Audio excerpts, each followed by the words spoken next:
नमस्कार दोस्तों, आप सभी का स्वागत है मेरे YouTube चैनल पे। मेरा नाम है गुंजन शर्मा। आप सभी का दोस्त, भाई और बच्चा। बड़ों के लिए बच्चा, बराबर वालों के लिए भाई। आप सबका स्वागत करते हैं। आप सोच रहे होंगे कि मैं YouTube पे वीडियो बना रहा हूँ, ज्योतिष के लिए वीडियो बना रहा हूँ और ज्योतिष से रिलेटेड बात कर रहा हूँ, बट मेरी ड्रेसिंग सेंस क्या है? मैं टी शर्ट पहन के बैठा हूँ और आपसे बात कर रहा हूँ। बट इम्पॉर्टेंट क्या है? इम्पॉर्टेंट ये है कि अगर मैं जानकार हूँ और मैं अगर सही तरीके से कुछ अगर देख रहा हूँ तो इससे कोई फ़र्क नहीं पड़ता कि मेरी दाढ़ी कितनी लंबी है, मेरे बाल कितने वाइट हैं, मैंने कुर्ता पहना है, मैंने टीका चंदन लगा रखा है, मेरी बैकग्राउंड में फ़ोटोज़ हैं और मैं आपको दिखाने की कोशिश कर रहा हूँ कि मैं एक रिलीजियस व्यक्ति हूँ और मैं धर्म का कितना बड़ा ज्ञाता हूँ। ये चीज़ें मेरे हिसाब से इन चीज़ों की ज़रूरत नहीं रहती। और अगर जो व्यक्ति सही तरीके से ज्योतिष देखता है, जानता है, तो उस व्यक्ति की जो ख्याति होती है या उस व्यक्ति के जो चाहने वाले होते हैं या जिनको व्यक्ति जो पत्री देखता है, वह अपने आप उस व्यक्ति के बारे में जो चीज़ें होती हैं वो अपने आप बता लेते हैं। कहते हैं ना, जब सूर्य निकलता है तो ये बताना नहीं पड़ता बाहर उजाला हो गया है या गुड मॉर्निंग हो गया है।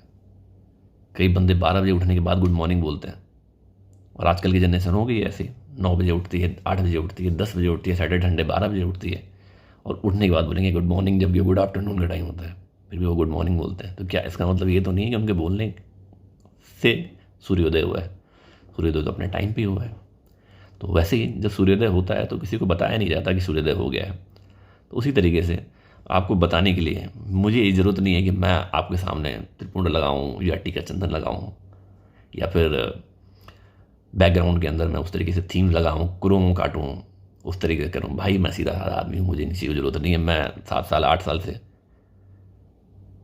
मेरे चाहने वाले कहते हैं कि आप यूट्यूब पे आइए, आप सोशल मीडिया पे आइए और आके अपनी बात रखिए तो दुनिया को पता लगे कि ज्योतिष क्या होती है, क्या चीज़ें होती है, क्या चीज़ का ध्यान रखा जाता है। और ज्योतिष से रिलेटेड जो भी चीज़ मेरे अंदर जो ज्ञान है या मेरा अपना एक 25 साल का जो तजुर्बा है, वो तजुर्बा मैं आपके साथ शेयर करूं। तो ज्योतिष है क्या, पहले यह जानना जरूरी है किसी भी पत्री को देखना दिखाने से पहले कि ज्योतिष क्या है। तो किसी के पूरे जीवन के बारे में जानकारी करना, क्या ये ज्योतिष के लिए संभव है? बड़ी इंपॉर्टेंट पॉइंट है कि उसकी पूरी जीवन और वो एक पत्री देख के बताएगा कि इसके जीवन में कब कहाँ क्या होने वाली है। क्या इसको विश्वास करना पॉसिबल है? मेरे हिसाब से जो नहीं मानते ज्योतिष को कहेंगे नहीं यार ये पॉसिबल नहीं है, ज्योतिष कुछ नहीं है, कुछ साइंस नहीं है, डकोसला है, ये है वो है। ठीक है, उनकी अपनी ज्ञानता है, ज्ञानता के हिसाब से कहेंगे। बट ज्योतिष है क्या चीज? जैसे एक आप वृक्ष देखते हैं तो वृक्ष क्या वो डायरेक्ट वृक्ष बन जाता है? नहीं। एक छोटा सा जो बीज होता है, वो बीज एक समय के बाद अंकुरित होता है, अंकुरित होने के बाद पौधा बनता है, पौधा के बाद वृक्ष बनता है। तो ठीक उसी तरीके से जैसे ही हमने जन्म लिया और जन्म लेने के बाद जो आपके प्लानट की पोजीशन उस करंट सिचुएशन में बनी, ग्रहों के हिसाब से, टाइमिंग के हिसाब से जो बनी, वो आपका बीज है। और वो बीज ही जानकार देख के बताएगा कि ये आगे चल के पीपल का पेड़ बनेगा, कि ये बड़ का पेड़ बनेगा, कि ये बबूल का पेड़ बनेगा, कि ये नीम का पेड़ बनेगा, क्या बनेगा, कैसी इसकी सिचुएशन रहेगी, कैसी इसकी टाइमिंग रहेगी, घनघोर वृक्ष बनेगा या सूखा हुआ वृक्ष बनेगा, ये क्या बनेगा। ये सारी चीज़ें ज्योतिष उस बीज से देख करके पता लगाता है और वो आपको बता देता है। और ज्योतिष एक प्रकार की ऐसी साइंस है जिसके अंदर एक टेंटेटिव टाइमिंग का पता लगता है कि जिस टाइमिंग के अंदर आपको ये टाइमिंग, अगर आपकी कुंडली अगर सही है, कई बार ऐसा भी होता है कि कुंडली गलत भी होती है और पहले की कुंडली है, उस समय टाइम उन्होंने अपने पापा से पूछा, पापा ने मम्मी से पूछा, मम्मी ने किसी से पूछा या याद किया, दिमाग पे जोर डाला, जोर डाल करके अब बता दिया। उस समय उसके कमरे में घड़ी थी या ना थी या क्या चीज़ थी नहीं थी। तो कई बार ऐसा भी होता है कि गलत पत्री भी ज्योतिष के सामने आ जाती है और आने के बाद जब ज्योतिष कुछ प्रेडिक्शन करता है, उसमें चीज़ें जब गलत हो जाती है तो वो सीधा ज्योतिष पर थोप देते हैं, यार आपने तो देखा था, आपने तो ये बताया था, ये चीज़ तो हुई नहीं। बट इंपॉर्टेंट क्या होता है कि काल के हिसाब से, समय के हिसाब से उस समय क्या सिचुएशन रही तो वो तो मैं जानता नहीं। बट जहाँ तक अगर आपकी टाइमिंग ठीक है, सब कुछ प्रॉपर नोट डाउन हुआ है, आपके पेरेंट्स ने सब चीज़ ठीक से कर किया है, और वो चीज़ अगर आपके पास है और अच्छा जानकार एस्ट्रोलॉजर है, तो मेरे हिसाब से आपको बिल्कुल सही गाइड करेगा कि लाइफ में कब क्या सेशन रिसेशन, अच्छाइयाँ बुराइयाँ आने वाली है। ये चीज़ें हो होती हैं। और 3 चीज़ें ऐसी होती हैं जो ज्योतिष के हाथ में भी नहीं होती। 3 चीज़ें ऐसी होती हैं जो ज्योतिष के हाथ में भी नहीं होती। वो क्या है? वो है जन्म। कई बार देखते हैं कि कोई व्यक्ति ये सोच ले कि नहीं, हमारे घर में बालक इस टाइम पे जन्म ले, ठीक है, पर अपने आप ऐसा सिचुएशन क्रिएट हो जाएगा कि उसको जिस टाइम होना होगा उसी टाइम ही होगा। तो जन्म परमात्मा ने अपने हाथ में रखा है। दूसरी चीज़ मृत्यु। मृत्यु का भी कोई भी ज्योतिष ये नहीं बता सकता कि किसकी मृत्यु कब होने वाली है। हाँ, ज्योतिष ये जरूर बता सकता है कि इस समय मार्केस लगने वाला है, ये फेस हेल्थ डाउन करेगी, इस फेस के अंदर आप मार्केस के बिल्कुल नज़दीक जाओगे, वहाँ जाके आपका हेल्थ डाउन हो जाएगा, फिर वहाँ से आप रिकवर करोगे। ये चीज़ एक ज्योतिष एक एनालिसिस कर सकता है, पर कोई ज्योतिष ये बोले कि इतने तारीख को इतने बजे मृत्यु हो जाए, तो ये चीज़ ज्योतिष नहीं बता सकता। और मान लीजिए ज्योतिष अगर बता भी देता है, कि है पकड़, ऐसी बात नहीं है कि ज्योतिष में पकड़ नहीं है कि जो ज्योतिष की मृत्यु ना बता सके। ज्योतिष का ये भी एक अध्याय है, जिस अध्याय के जाने के बाद हमें यह पता लग जाता है कि किस व्यक्ति को कि कब मृत्यु होगी। तो जैसे उसको पता लगेगा कि मृत्यु होगी, तो ज्योतिष को ये बात बताया गया है कि वह कभी भी अपने सामने वाले व्यक्ति को, या उसका जो सामने बैठा हुआ जो व्यक्ति है जो उसे कुंडली दिखा रहा है, उसको बताए कि आपकी मृत्यु ये होने वाली। अगर मृत्यु का योग अगर बन भी रहा है तो वो उसको उपाय बताएगा कि आप इस समय ये उपाय कीजिए और वो फेस से आप निकल जाएंगे। जैसे कहते हैं कि मेरे गुरुजी ने मुझे बताया था कि मान लो किसी की कुंडली में मार्किस का योग तुम्हें दिख रहा है कि मार्किस का योग बन गया, अब क्या किया जाए भाई, मामला तो है खराब, बंदा बचेगा नहीं बचेगा, उसके कर्म के हिसाब से चीज़ें चल रही हैं। तो उसे आप बताओ कि आप जाओ हर की पौड़ी में, वहाँ जाकर डुबकी ला के आ जाओ। तो अब आप ये सोचोगे भाई हर की पौड़ी के लिए क्यों कहा जा रहा है? हर की पौड़ी के लिए इसलिए कहा जा रहा है क्योंकि जब व्यक्ति मरता है, अंतिम अवस्था में होता है, तो आखिरी में उसकी जो राख होती है वो कलश में डाल करके, ज़्यादातर हिंदू धर्म में हर व्यक्ति प्रयास करता है एक गरीब आदमी की बात हटा दिया जाए, या किसी कुछ एक आदमी जो बात हटाया जाए, पर हर आदमी का मन में ये रहता है कि मेरा जो कलश है वो हर की पौड़ी में जाकर के वहाँ पे मेरा अस्थि विसर्जन हो। तो वो योग बना जिसके अंदर योग के द्वारा आपको मृत्यु के नज़दीक आपको जाने का योग है। तो ज्योतिष में मुझे यह बात समझाया उन्होंने कि तुम पत्री देख के सीधा ये बोलो कि हर की पौड़ी जाओ, वहाँ स्नान करके आओ। यानी आपकी कुंडली में जो योग बना और आप गए वहाँ स्नान करके आए, यानी योग बना और आप स्नान करके आ गए। जैसे आप स्नान करके आ गए तो आपने उस योग को टाल दिया। यानी समय कह रहा है कि भाई मामला तेरा खराब है और तेरा आखिरी टाइमिंग चल रहा है, तो आपने क्या किया, सीधा वहाँ जाके उपाय करा लिया। या ज्योतिष में कहा जाता है कि मृत्यु में महामृत्युंजय का उपाय भी बताया जाता है कि महामृत्युंजय का उपाय कराया जाए। तो महामृत्युंजय द्वारा भगवान हम शिव से उपासना करते हैं कि हे भगवान, हमें आप कालों के काल महाकाल हो। जब आप कालों के काल महाकाल हो तो आप हमें मजबूती दे, शरीर में हृष्ट पुष्ट हमें बनाए और हमें ऐसे दौर से बाहर निकाले। अगर ऐसा कोई दौर बन रहा है, तो मैं तो जानता नहीं क्या बन रहा है नहीं बन रहा है, बट आप जानते हो मेरा समय क्या है, तो आप इसको ठीक करें और मुझे इस दौर से बाहर निकालें। इसलिए ज्योतिष दूसरा उपाय महामृत्युंजय जाप का बताते हैं।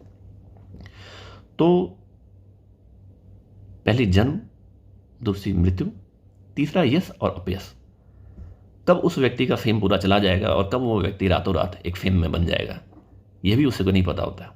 यह भी परमात्मा अपने हाथ में रखते हैं। और ये चीज़ें ऐसी हैं कि कोई ज्योतिष भी इन चीज़ों को देख के नहीं बता सकता कि कब उसका जन्म होने वाला है, कब उसकी मृत्यु होने वाली है, कब उसका यश होने वाला है, कब उसका अपयश होने वाला है। ये चीज़ें परमात्मा कुछ चीज़ें ऐसी हैं जो अपने हाथ में रखे हुए। तो ये सब चीज़ें ज्योतिष के हाथ में भी नहीं है।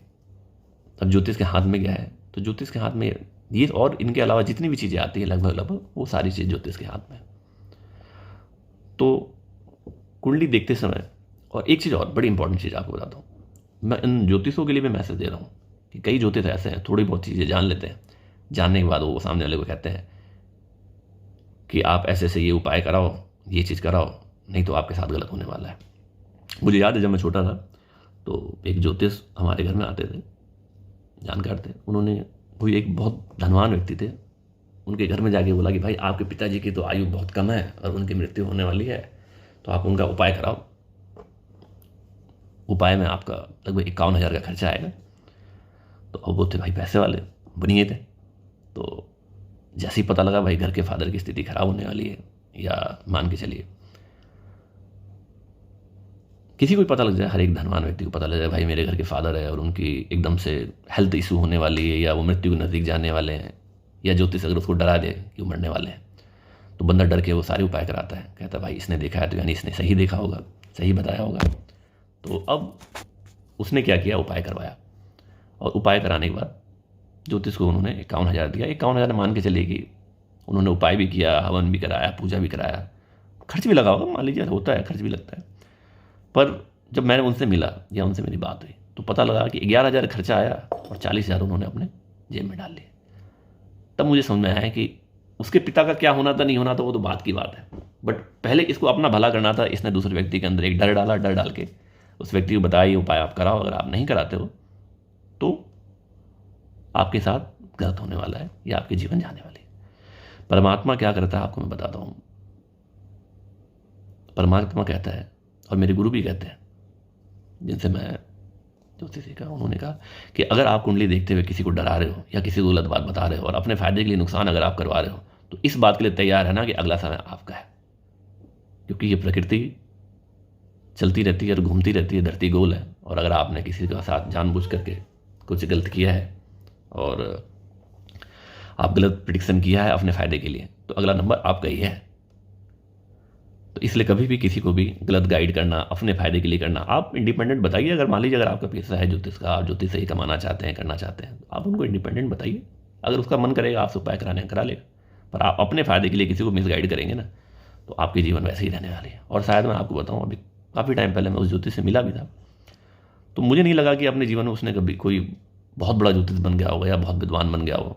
मेरे हिसाब से आज भी उसकी अवस्था शायद उसी प्रकार से ही है जिस प्रकार से शायद मैं बचपन में उसको जानता था। तो वही होता है कि अगर हम किसी के लिए जानबूझ करके मिसगाइड करके अपने फायदे के लिए ज्योतिष का अगर फलादेश करें तो गलत है। इसलिए भाई मेरा शुरू दिन से आदत रहा है कि मैंने अगर किसी को कुछ बताया है तो मैंने एक ही बात बोला, भाई जहाँ उपाय करना है, जैसे उपाय करना है आप करो, नियर बाय उपाय करो, मेरे को उससे कोई मतलब नहीं। आपको गाइड कर दूंगा कि आपको ये उपाय करना है, यहाँ उपाय करना है और ऐसे उपाय करना है। क्योंकि देखिए अगर आपको बीमारी पता लग गई और आपने उसका इलाज नहीं किया तो बीमारी तो बढ़ती ही जाएगी भाई। तो इसीलिए, और सबसे बड़ी चीज़ क्या होती है ज्योतिष के अंदर, सबसे बड़ी चीज़ होती है उपाय। क्या लोग रत्न पहनते हैं, रत्न का भी एक असर है, मैं ये नहीं कहता असर नहीं है, रत्न का भी जीवन में एक असर है, पर सबसे ज़्यादा जो असर होता है वो है दान का। आप जीवन में कोई चीज़ दान करते हैं ना, तो ज्योतिष में सबसे ज़्यादा असर उसका करता है। अब दान कैसे करते हैं, कहाँ करते हैं और क्या करना चाहिए, हम अगले वीडियो में आएंगे, क्योंकि वीडियो लंबा हो जाता है। तो आजकल की जनरेशन को पेशेंस है कहाँ, हर आदमी छोटा वीडियो देखना चाहती है, शॉर्ट वीडियो देखना चाहती है। वो पहले वीडियो पे जब आते हैं ना तो पहले यही देखते हैं इसका टाइमिंग कितना है, और टाइमिंग अगर बड़ा है तो भाई ये काम का इतना लंबा टाइम नहीं है। भले ही वो पूरे दिन मोबाइल में ही लगे रहे हैं, यूट्यूब में लगे रहे या सोशल मीडिया पे ही लगे रहे, 6-6 घंटे लगे रहे, बट अगर वीडियो लंबा है तो वीडियो नहीं देखते। इसलिए अभी इसको यहीं शॉर्ट करते हैं। दान की जो चीज़ें हैं कि ज्योतिष में दान कैसा होना चाहिए, किस प्रकार से करना चाहिए, ये चीज़ मैं आपको अगले वीडियो में बताऊँगा। तब तक के लिए जय हिंद, जय भारत, जय हिंद, जय श्री राम, भाई को नमस्कार और गुड बाय।